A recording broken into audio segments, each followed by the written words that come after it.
तो बच्चों आज हम कक्षा 12वीं कॉमर्स से एक नया अध्याय स्टार्ट करेंगे। अध्याय 6 पढ़ेंगे हम। तो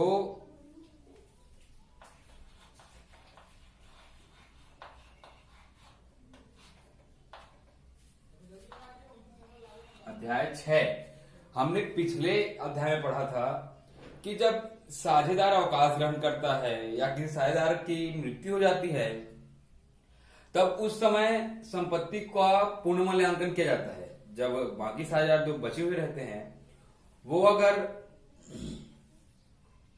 फर्म को या साझेदारी को आगे बढ़ाना चाहता है, तोड़ना नहीं चाहता, अवकाश ग्रहण नहीं करना चाहता, तो जो संपत्ति होता है फर्म का, जो दायित्व होता है फर्म का, उसे पुनः मूल्यांकन किया जाता है।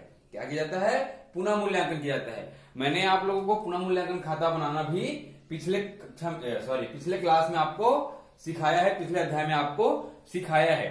तो जैसे कि अगर वो अवकाश ग्रहण कर रहा है तो हमारे पास जो संपत्ति है उसका मार्केट वैल्यू क्या है पता करना, ताकि उसको हिस्सा दे पाना। हमारे पास जो दायित्व है हमें किसी को देना है, उसका कितना दायित्व बचा है उसका मूल्यांकन करना, ताकि हम उसको उस हिसाब से हिसाब लगाकर उसको अवकाश ग्रहण करने वाले को उनका हिस्सा दे सकें या आगे बढ़ाने के लिए हम अपने फिर से तैयार हो सके। तो उसके लिए हम क्या बनाते थे? पुनः मूल्यांकन खाता बनाते थे। क्या बनाते थे? पुनः मूल्यांकन खाता बनाते थे। अब इस अध्याय में हम जानेंगे कि साझेदारी फर्म का समापन। साझेदारी फर्म का समापन का मतलब यह है कि जब साझेदारी को साझेदार समापन करना चाहते हैं, अब उसे आगे बढ़ाना नहीं चाहते, तब यह है साझेदारी फर्म का समापन या विघटन भी कह सकते हैं।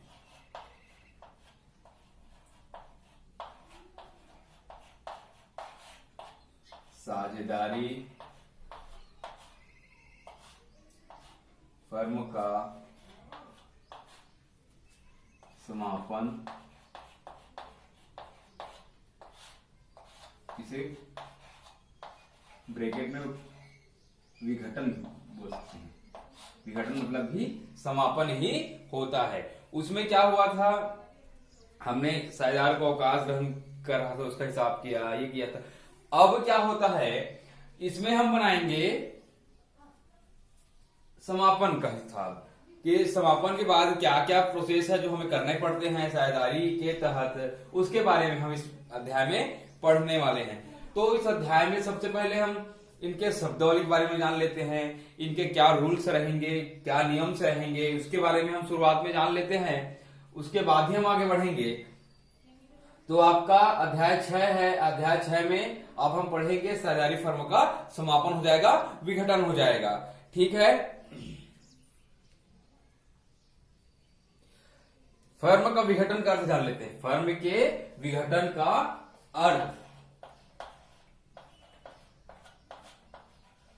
फर्म के विघटन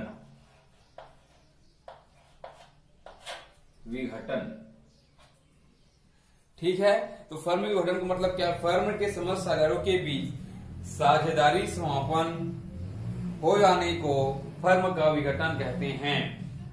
फर्म में उपस्थित समस्त साझेदारों के बीच साझेदारी का समापन हो जाना ही फर्म का विघटन कहलाता है। ठीक है, ये हो गया। अब दूसरा देख लेते हैं। दूसरा शब्दावली क्या है, सब जानना बहुत जरूरी है। छोटी सी चीज जो है आगे जाकर के हमें काम में आते हैं। साझेदारी का समापन, विघटन। साझेदारों के आपस में किए गए समझौतों का भंग होना साझेदारी समापन है।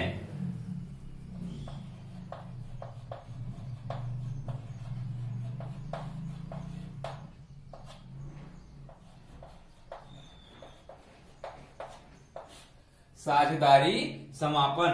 साझेदारी समापन से हम क्या समझते हैं कि साझेदारों के आपस में किए गए समझौते का भंग हो जाना ही साझेदारी समापन कहलाता है। ठीक है, हम आगे बढ़ते हैं। अब वसूली खाता एक हम क्या बनाएंगे उसमें उस वाले अध्याय में इससे पहले वाले अध्याय में हम क्या बनाते थे? पुनः मूल्यांकन खाता बनाते थे। लेकिन इस अध्याय में हम वसूली खाता बनाएंगे, क्योंकि साझेदारी फर्म का समापन हो रहा है। वसूली खाता का मतलब यह होता है कि जिससे हमें लेने हैं उसे हम ले लेंगे और जिसको हमें देने हैं उसे हम दे देंगे, उसीलिए हम क्या बनाएंगे, वसूली खाता बनाएंगे।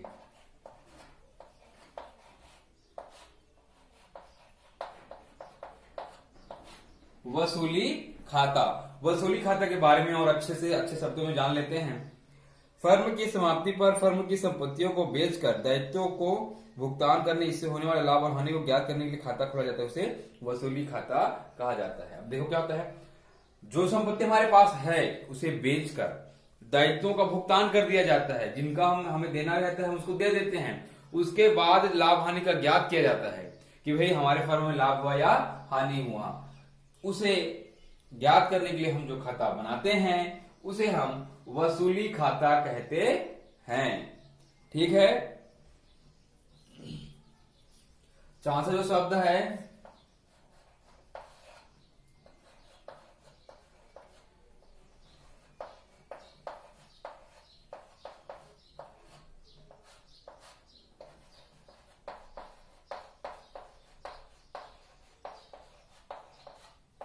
समझौते द्वारा समापन। जब सभी साझेदारों फर्म का व्यवसाय समाप्त करने के लिए सहमत हो जाते हैं उसे समझौते द्वारा समापन कहा जाता है। जब सभी साझेदार जो तैयार हो जाते हैं कि भाई अब हमें फर्म का जो काम है वो समाप्त कर देना चाहिए, सहमत हो जाते हैं, तो उसे समझौते द्वारा समापन कहा जाता है। आगे हम बढ़ते हैं। अब न्यायालय द्वारा समापन, ये है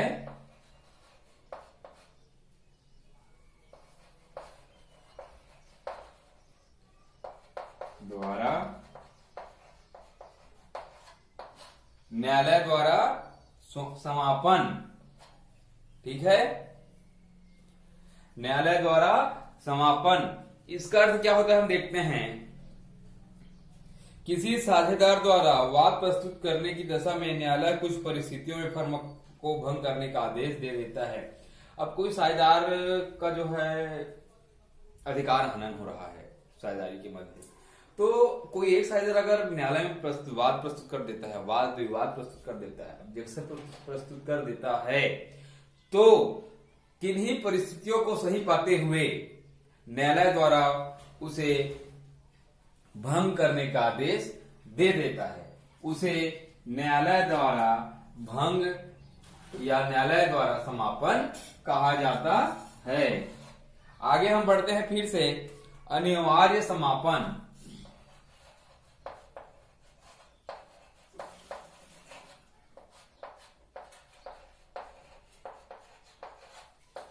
अनिवार्य समापन का अर्थ हम समझते हैं। अनिवार्य समापन क्या होता है, किसी फर्म का अनिवार्य समापन एक साझेदार को छोड़ सभी साझेदार दिवालिया हो जाए, ऐसी घटना घटित हो जाए होती है जिसके फलस्वरूप व्यवसाय संचालन अवैध हो जाए तो फर्म का अनिवार्य समापन हो जाता है। अब क्या होता है, जैसे कि हम लोग 5 सदस्य हैं, हम एक साझेदार हैं, साझेदार में हम व्यापार करते हैं।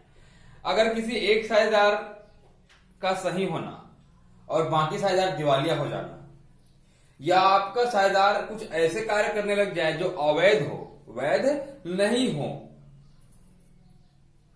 का संचालन अगर अवैध हो जाए, वैध नहीं कहलाए, कानूनन गलत करने लग जाए, तो ये अनिवार्य समापन हो जाता है। कुछ भी अगर आप उल्टा काम करते हो जो अवैध है, वैध नहीं है, और अगर साझेदारों का दिवालिया हो जाना एक साझेदार को छोड़ करके, तो पर भी से अनिवार्य समापन कंपनी का या साझेदार का हो जाता है। ठीक है, आगे हम बढ़ते हैं। ऐच्छिक या सूचना देकर समापन।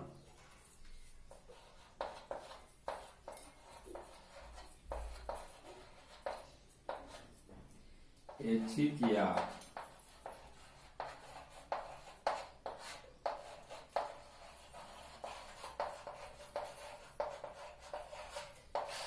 समापन, ऐच्छिक या सूचना देकर समापन। जब साझेदारी ऐच्छिक हो तो ऐसी दशा में कोई भी साझेदार लिखित रूप में फर्म को भंग करने की सूचना अन्य साझेदार को फर्म का समापन हो जाएगा।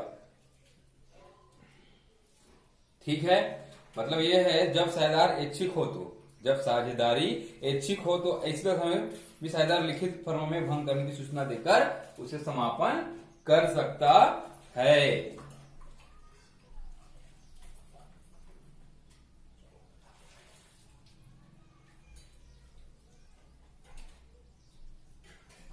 तो इस प्रकार से जो शब्दावली थी उसके बारे में हमने छोटे छोटे परिभाषा के रूप में जाना, समझा।